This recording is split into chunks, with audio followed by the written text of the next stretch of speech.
Good morning and welcome to First Unitarian, where we come together in the hope of bringing more love and justice into this world. We welcome you, whether you're joining us this morning in person or at home online, whether you've been part of this community for many years or whether you are visiting us for the first time today. Whoever you are and wherever you are on life's journey, you belong here because you are here. Welcome. My name is Lynn Harrison. I serve as the Associate Minister at First Unitarian. I'm joined in leading today's service by Matt Rideout, our AV engineer, Adam Sakiyama, our pianist, our resident musicians, Gabrielle Burns, Danny Fong, and Tahare Vijani, Dallas Bergen, our Director of Congregational Music and Congregational Engagement, Reverend Sean Newton, our Senior Minister, and our very special guest today, Denise Davey, who Sean will introduce later in the service. Through the miracles of modern technology, we are able to share this service simultaneously with all of you here in our building and all of you online. Welcome to you all, wherever you are and however you are joining us today. In this new form of Sunday morning worship, we join together from many locations. But wherever we are situated, we have a relationship to the land and a responsibility to understand its history and to engage in the work of reconciliation.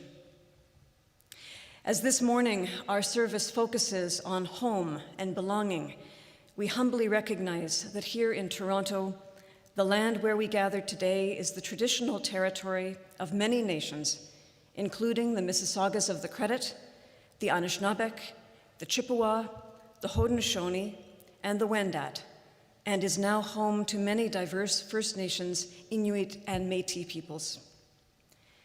May our time together here today serve the common good, that this land may be cared for and shared among us to sustain the well-being of all. And now, as Sean steps forward to light our chalice, I invite those of you at home to join in lighting a candle or chalice if you have one close at hand, and for all to join us in our chalice lighting words.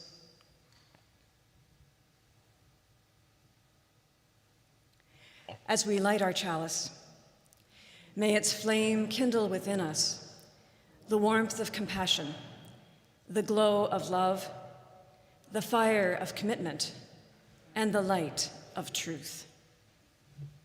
Come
Margaret, you're muted at the moment.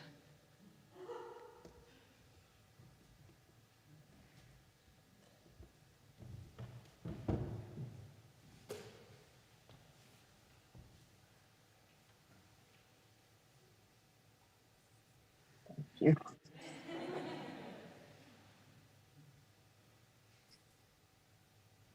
We come together in this space, the sanctuary of peace, where we come not only to create our best selves, but also to do the work of creating a beloved community.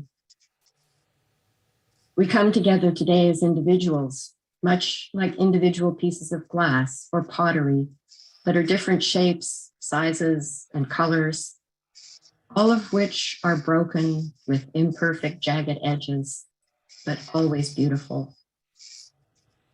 While our pieces may not always fit neatly together, it is within this sanctuary, guided by our principles, that we gather together to create a beautiful mosaic. May the brokenness and beauty we find in one another create peace in this space and fill our hearts with love as we join in worship together.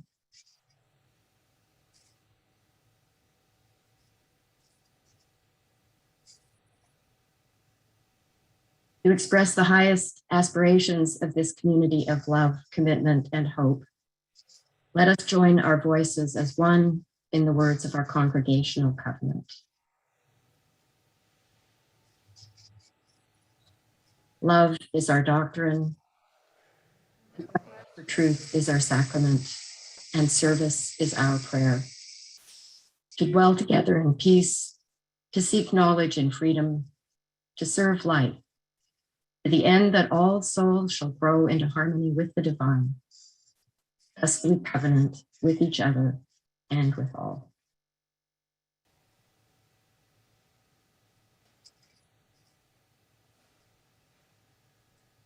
Thank you, Margaret. I bring you news of the life of this congregation. As we are officially in integrated mode, offering our in-person service online to our Zoom and YouTube community, please continue to read protocols for in-person attendance to stay updated. Parents who plan to attend in-person worship are asked to register children in advance using the link in the guidelines for the RE program. Caregivers Marina Sultana and Yamila Carrizo Steinbach are looking forward to being with the children each week.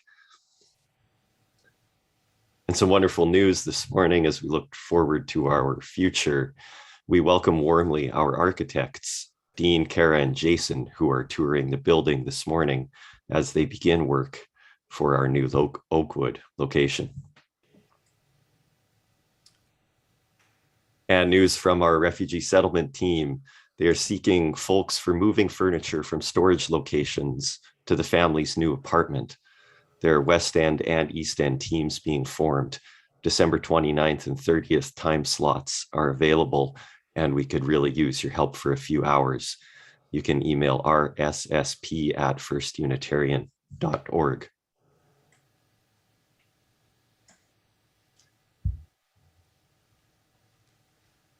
And yesterday, we thank 4 of our congregational members who joined the rally, Stop Highway 413 in Bolton.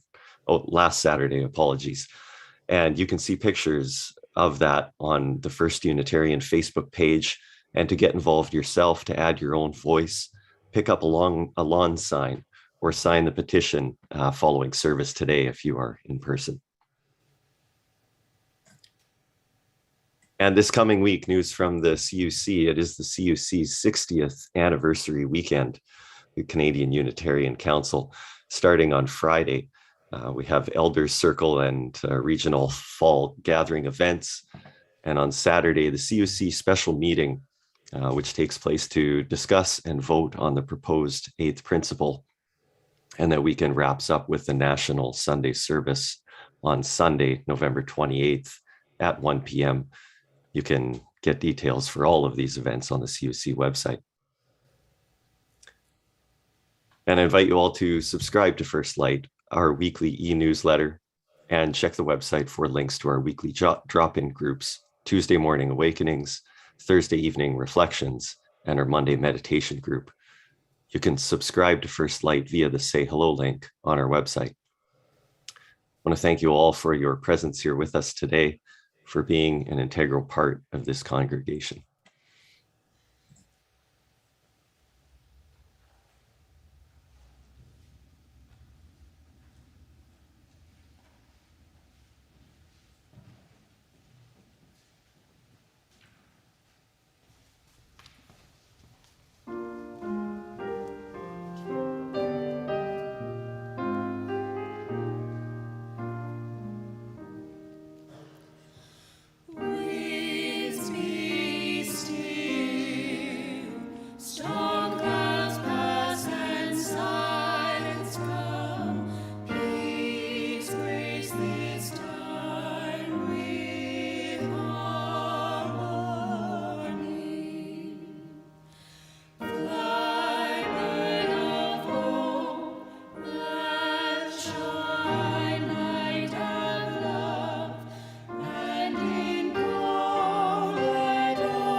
Enter with me now into a time of contemplation, a time of meditation and prayer that begins with words from Oriah Mountain Dreamer and will then give way to a time of shared silence.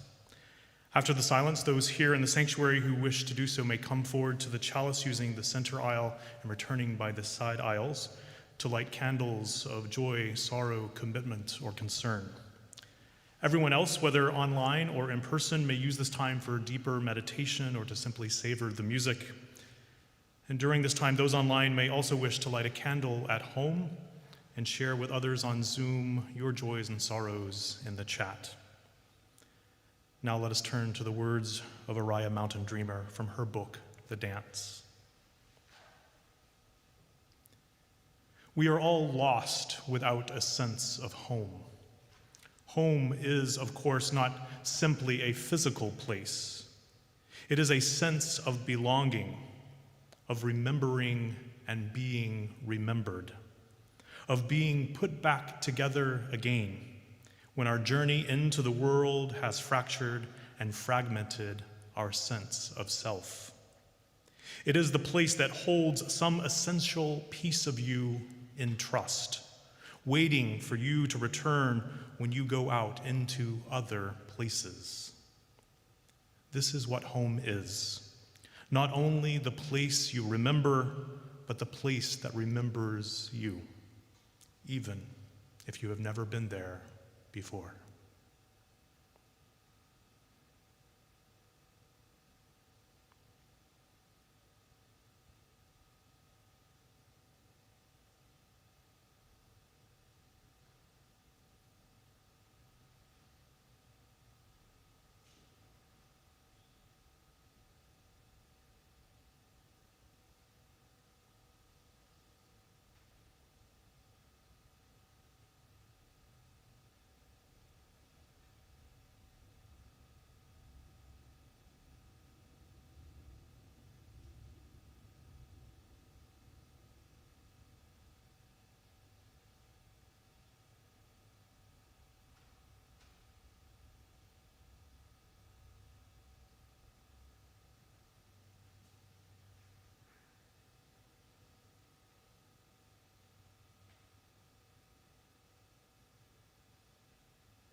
We come now to a time in our service when we are reminded that what touches any one of us affects us all. In the spirit of meditation, prayer, and community concern, we provide time to speak aloud what is carried in our hearts. Throughout the week, our attention has been drawn to the devastation in British Columbia as climate-related catastrophes continue to take place in that province and around the world. Our prayers are with all of those who lost their homes and livelihoods, for the animals lost in floodwaters, and for all those experiencing deep sadness and anxiety today as the urgency of climate change becomes ever clearer. Today also we send strength and light to the Wet'suwet'en and Haudenosaunee in BC, whose traditional territory is now being threatened by the Coastal GasLink pipeline. As camps have been raided by the RCMP over the past few days and many protesters arrested, we join in sorrow that Indigenous voices are being silenced at this crucial time. As well, yesterday marked the International Transgender Day of Remembrance, honoring all transgender people around the world whose lives have been lost to anti-transgender violence. As we strive to create a community of full inclusion for all, may this weekend be a time of affirming our commitment to the safety and well-being of all transgender people. As well, in the wake of the acquittal of Kyle Rittenhouse in Kenosha, Wisconsin, we pray for racial justice and the protection of all innocent people from gun violence. Turning today to personal sorrows, we hold in our thoughts all who are grieving today, all who are struggling with physical or mental illness, all who are in pain. Jennifer Beer shares that her former roommate Jake is facing a poor prognosis from cancer. We join her in sending healing thoughts and comfort to Jake and his wife and young daughter. Likewise, our thoughts are with the many people in this congregation and the surrounding community who are facing serious illness today or in uncertain times of awaiting diagnosis. Today also, in our hearts are the people who are unhoused in this city and all others around the world. Knowing that there are so many sorrows on our hearts this morning, both for the wider world and in our personal circles of care, you are invited to speak them aloud, type them into the chat, or hold them in the silence of your heart.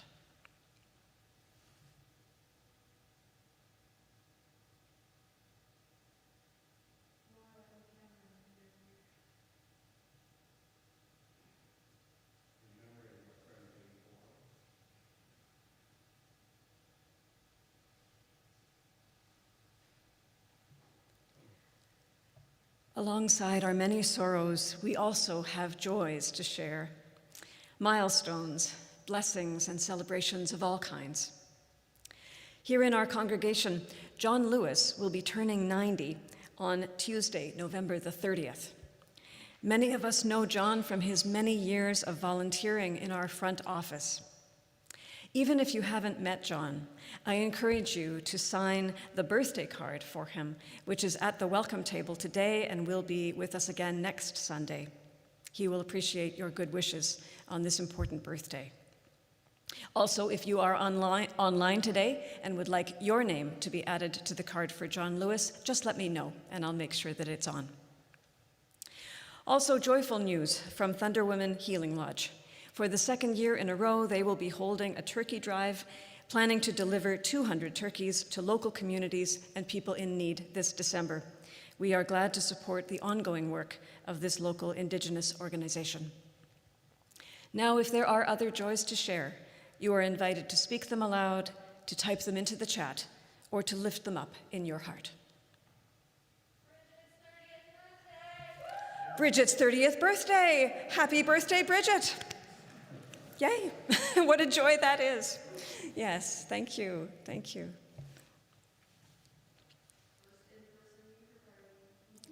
First in-person euchre party, that is exciting, thank you.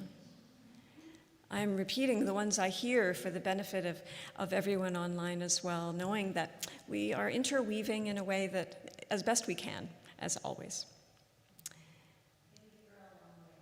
Baby girl on the way. Oh, congratulations. Congratulations. In person, something that I didn't quite hear. Thank you. Thank you. And now, will you join with me in a moment of prayer and blessing? Spirit of life, the divine known to us by many names and yet beyond all naming, we come together in shared awareness of how vulnerable we are. Seeking healing for the earth and safety and well-being for all, we hope for clarity and purpose in our own actions today.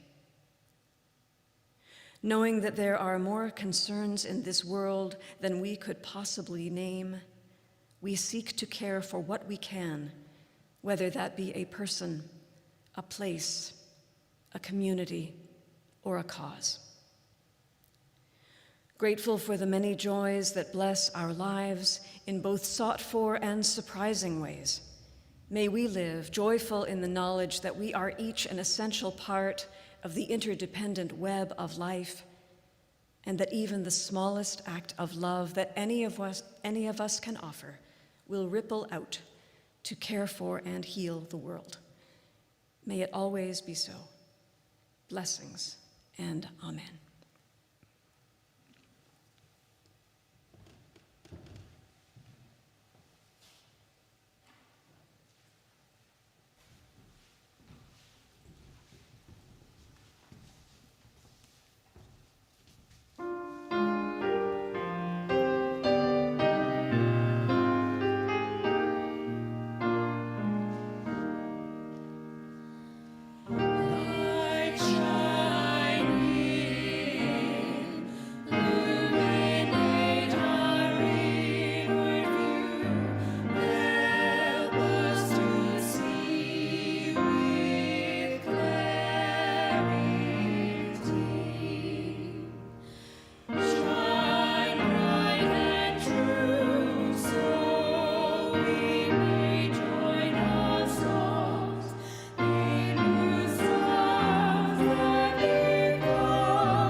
I am delighted to welcome to our pulpit this morning Denise Davey, who is a member of the First Unitarian Church in Hamilton and the author of a recent book, Her Name Was Margaret, Life and Death on the Streets.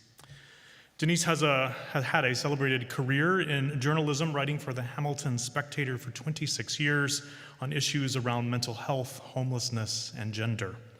She was twice honored with the Journalist of the Year award by the Ontario Newspaper Association and is the recipient of the National Newspaper Award. A few months ago, Denise and I connected around the topic of homelessness, and I am grateful for her agreeing to share her reflections with us this morning. Denise will join me after the service to greet those who are here with us in person this morning. As well, her book will be available for sale at the table out in the narthex, as well as at the link that Dallas will provide at the end of the service for those on Zoom and YouTube. Denise, our pulpit is yours. Thank you for being with us today.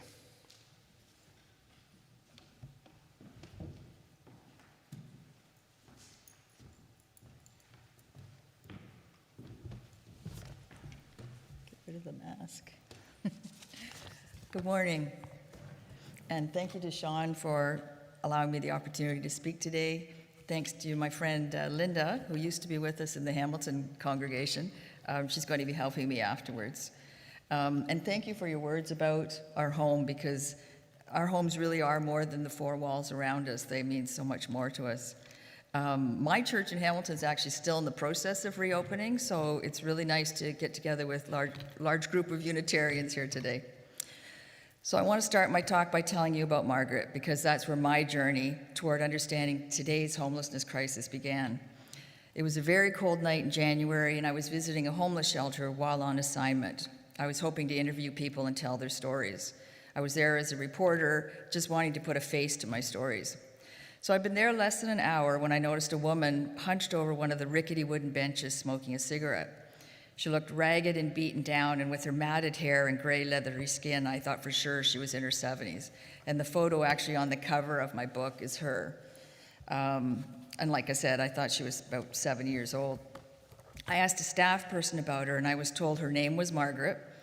She'd been coming to the shelter for about 10 years, and she was one of the longest surviving homeless women in Hamilton.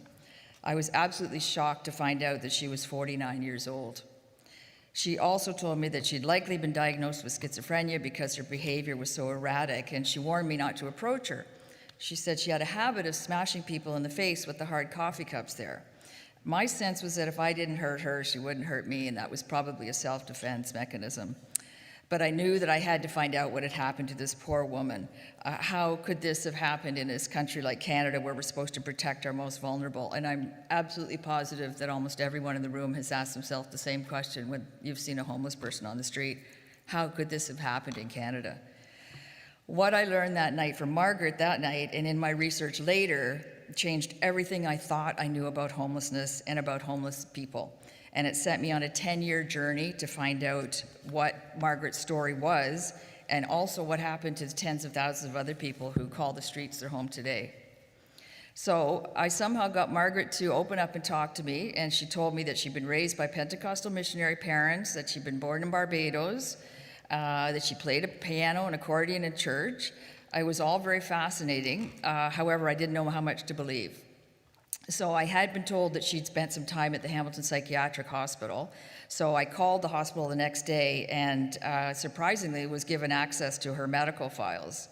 And that was the turning point in my story that really went from a short newspaper article to a book, because the files were 869 pages, and it showed me a close inside look at Margaret's 24 years inside a psychiatric hospital. But it also allowed me to look at an investigative look at the country's entire mental health system. So what I saw was shocking. I cried throughout reading a lot of those pages. And what I realized is that this had never been written before. And I'm quite sure the government would prefer that it will never be written about. But it was the aftermath of something called deinstitutionalization. It began in the 1960s with the closure of hospital beds inside psychiatric hospitals. And over a 20-year period, the government dismantled the entire mental health system in this country and failed to replace it with any kind of community supports. Margaret's files revealed to me how this had impacted one person, but also the toll it had taken on her, and also tens of thousands of people who live on our streets today.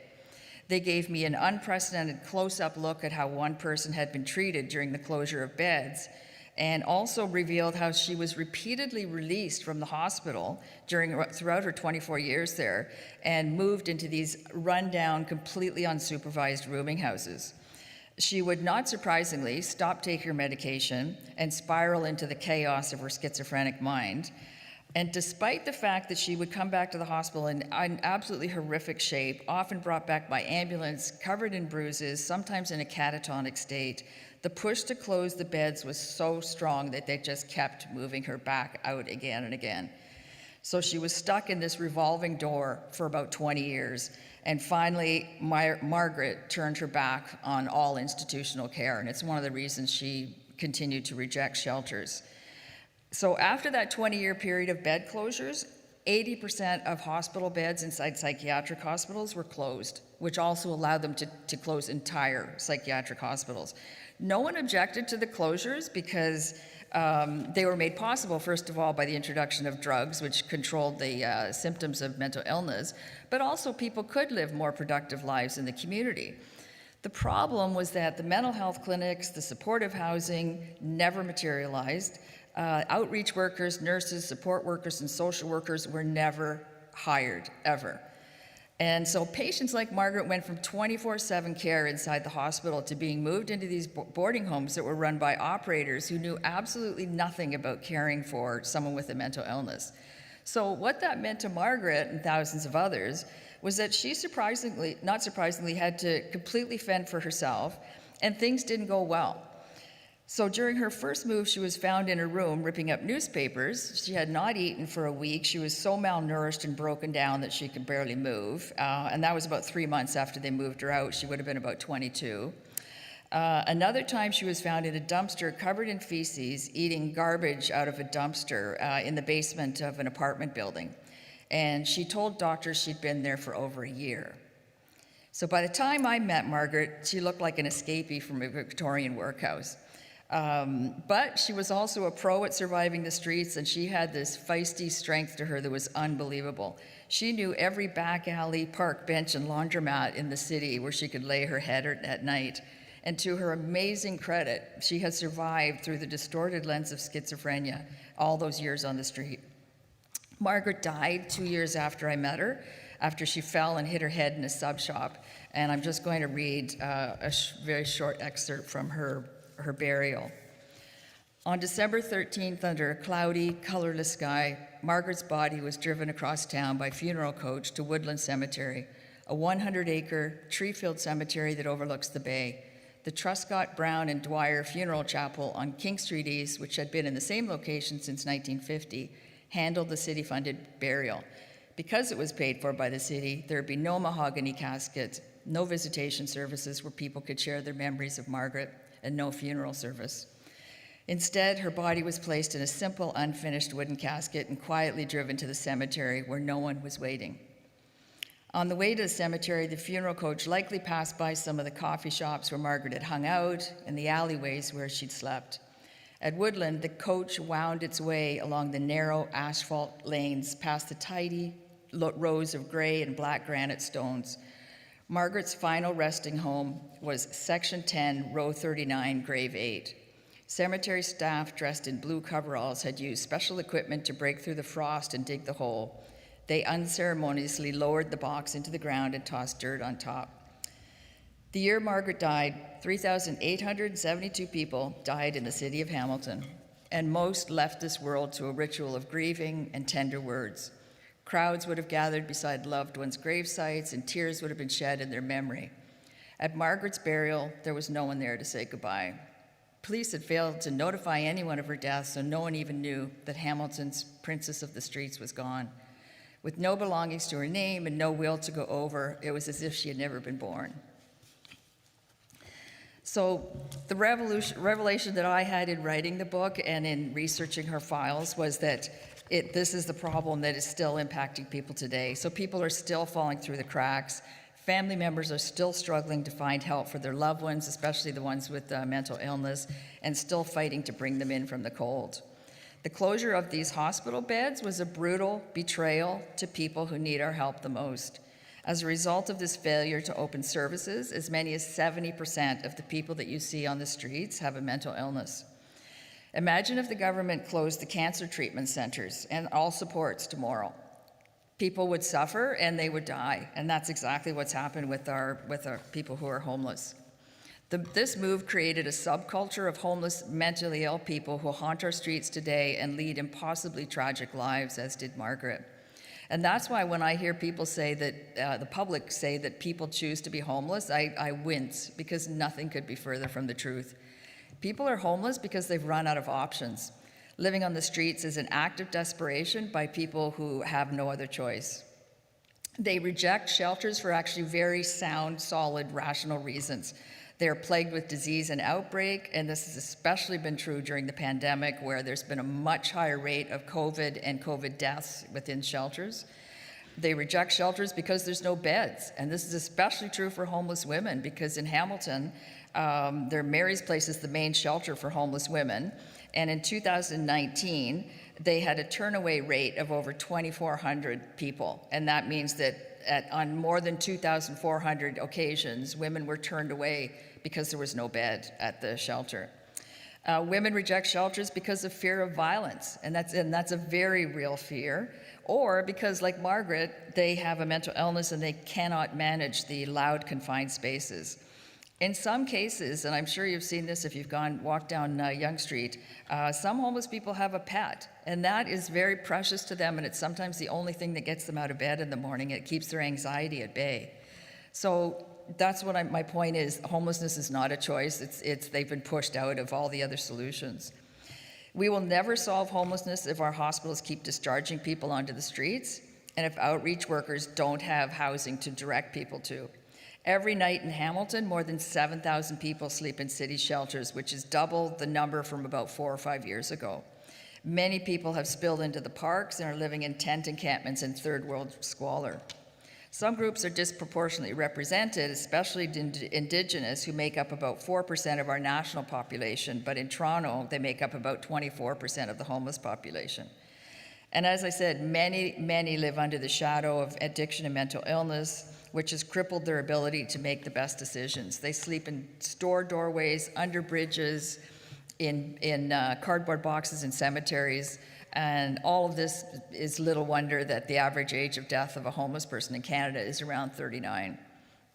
Toronto is actually one of the few cities in the country that counts homeless deaths. Most cities like Hamilton, they die like Margaret did, alone and nameless. Homeless people are individuals just like everyone in this room. They deserve to be treated with dignity, and instead every day for them is about survival. Somehow Margaret survived the freezing cold nights, the assaults, the hunger, and the humiliation. One thing we need to remember about the Margarets of the homeless world is that they're someone's son or daughter. They're someone's sister or brother, and they had a life before they became homeless. When I met Margaret in the shelter on that cold winter night, her physical and mental health was so ragged she was near death. But beneath her craggy exterior, I saw a gentle soul who was just trying to get by. In other words, she was just like the rest of us. I wrote my book to help honor her memory and to ensure that her story won't be forgotten. It's also a call for compassion and a call to remember the Margarets of this world and remember that they all have names too. Thank you.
It always happens in much the same way around this time of year.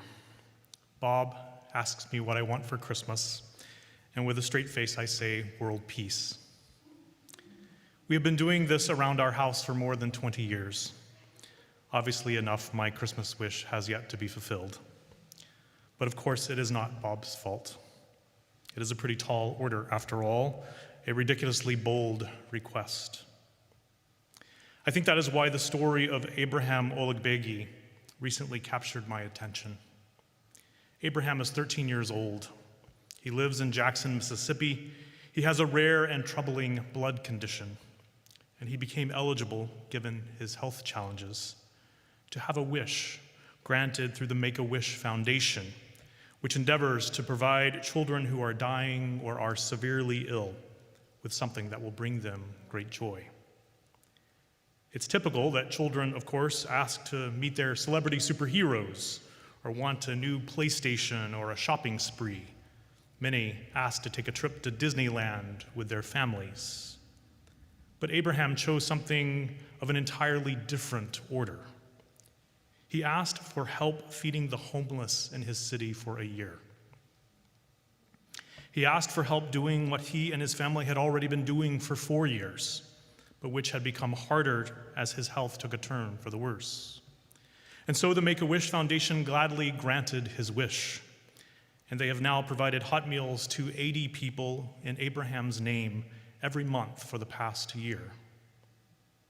I am moved by Abraham's story, moved by his exceptional example of moral clarity, and moved to ask just what prompts such deep empathy at such a young age.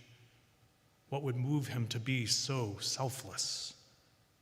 And how on earth can we get more of that in our world, given that it seems to be in short supply?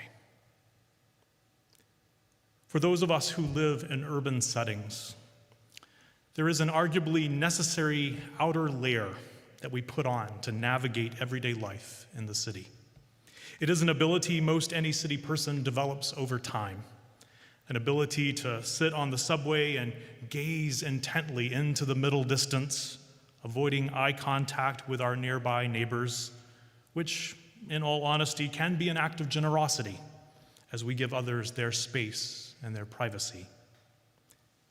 And for better and for worse, this is an ability that also extends often to the sidewalk when we're strolling along, mastering the strange ability to see without seeing as we witness human suffering on some very real level, and not knowing what to do or what else to say when we are asked for spare change, we perhaps simply smile and say that we're sorry. Or we pull a loonie or a toonie from our pocket or our purse and we drop it into a waiting hand or cup. I suspect I am not alone in having done each of these things, nor am I likely the only one who has never quite felt that what I have done is a good and helpful thing, or in any way adequate to the deep human need I see before me. And so it is no wonder that we insulate ourselves as best we can. It is an act of self-care, an act of self-preservation. There is, after all, only so much we can take in. The human heart does have at times a limit to how much it can hold. Traveling down most any sidewalk in the heart of Toronto or in so many cities around the world, we are bombarded by more human need than our hearts can sometimes bear.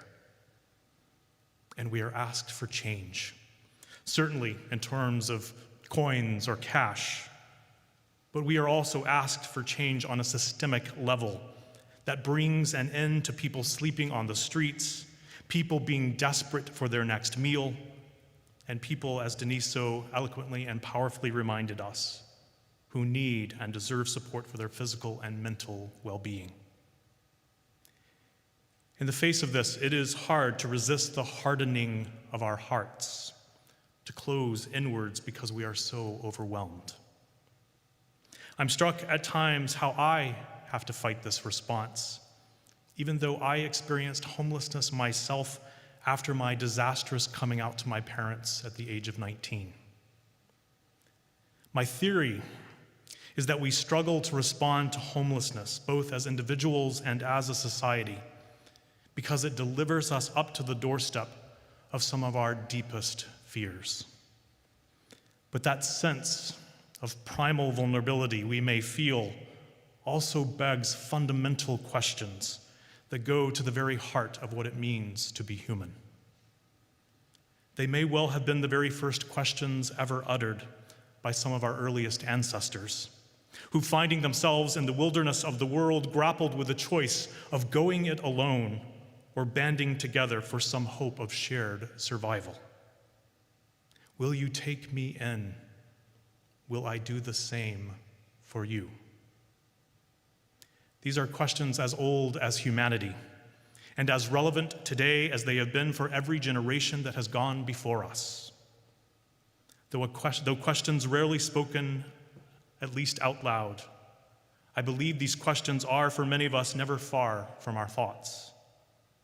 In a piece I recently read by Unitarian Chuck Collins, who is the heir to the Oscar Mayer fortune, and who, at the age of 26, and like an increasing number of young people born to great wealth, gave away his entire inheritance to help others.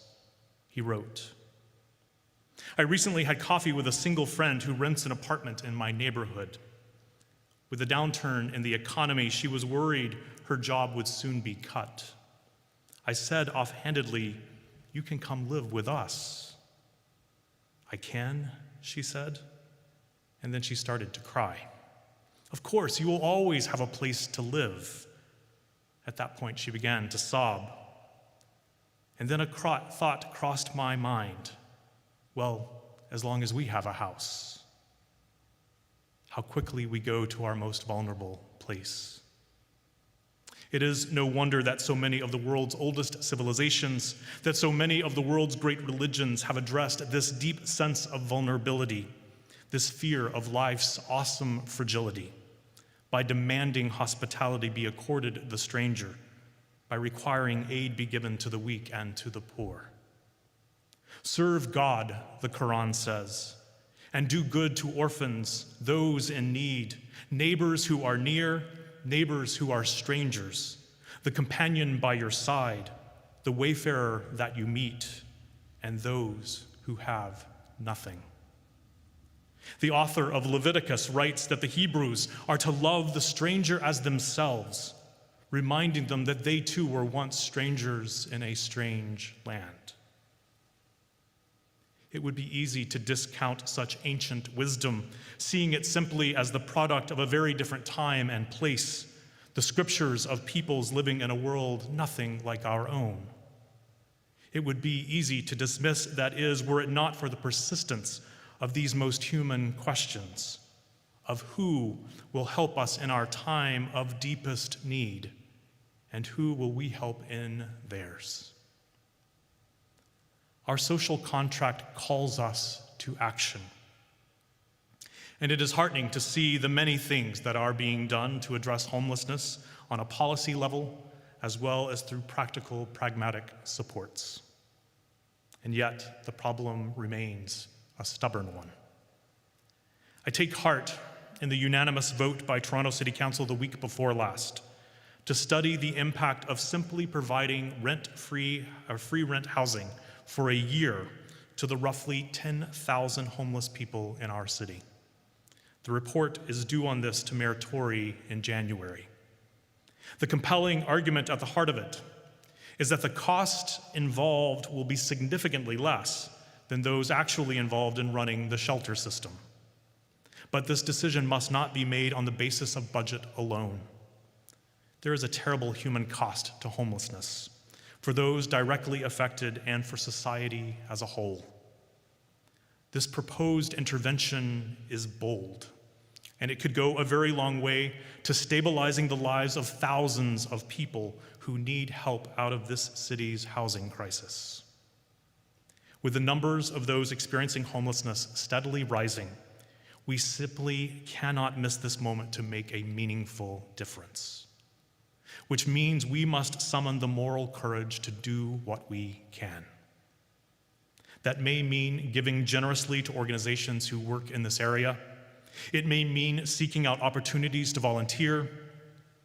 It may mean lobbying the mayor and city council to adopt the proposed motion at the beginning of the year. And it may mean first, above all, overcoming your own urban insulation, to look deeply into the eyes of those in need, that you might bear witness to their humanity and be reminded of your own. May we heed the call to compassion. May we draw on the wells of empathy that help us to understand what it means to journey in another's shoes. May we be moved by our shared humanity, glimpsing in the face of another the divine spark that gives light to us all. So be it. Amen.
If God had a name, what would it be, and would you call it to his face?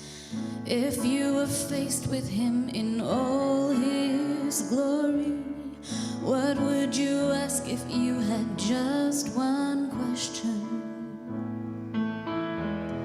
And yeah, God is great. Yeah, God is good. Yeah. What if God was one of us? Just a slob like one of us. Just a stranger on the bus, trying to make his way home. If God had a face, what would it look like, and would you want to see? If seeing meant that you would have to believe in things like heaven and in Jesus and the saints and all the prophets. And yeah, God is great. Yeah, God is good. Yeah. What if God was one of us? Just a slob like one of us. Just a stranger on the bus, trying to make his way home.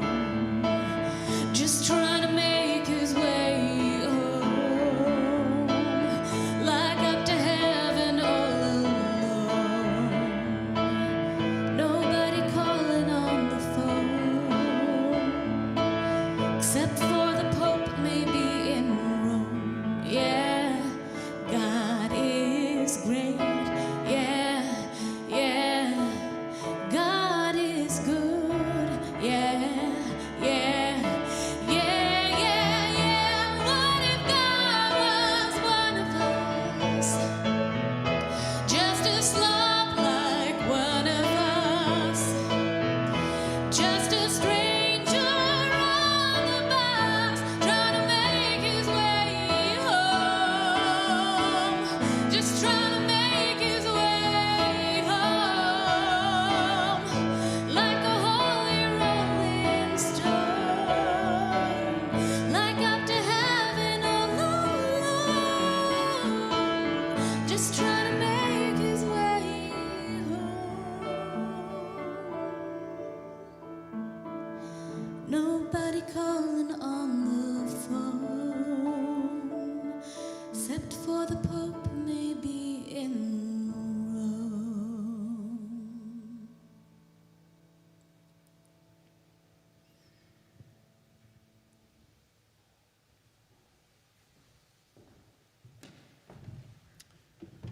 Thank you, Tahare and Adam.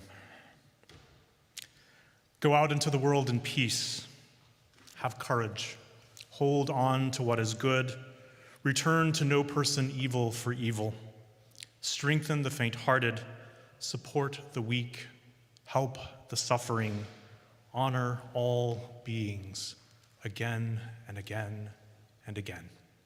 Blessed be.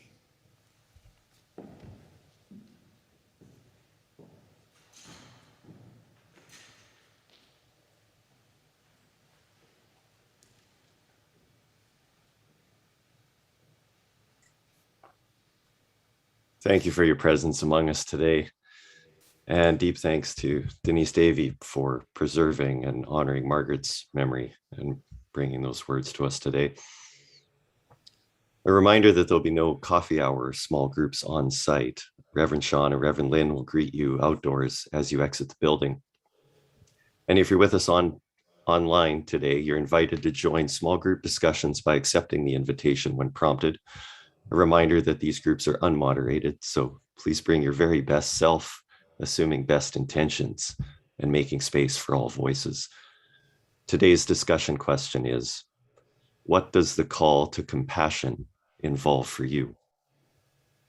What does the call to compassion involve for you? And if you're a newcomer with us today, you're invited to a newcomer welcome room on Zoom, hosted by me and Newcomer Services Coordinator Diane Wagner in just a few minutes. Deep gratitude to you all for being with us today. We look forward to welcoming you here again.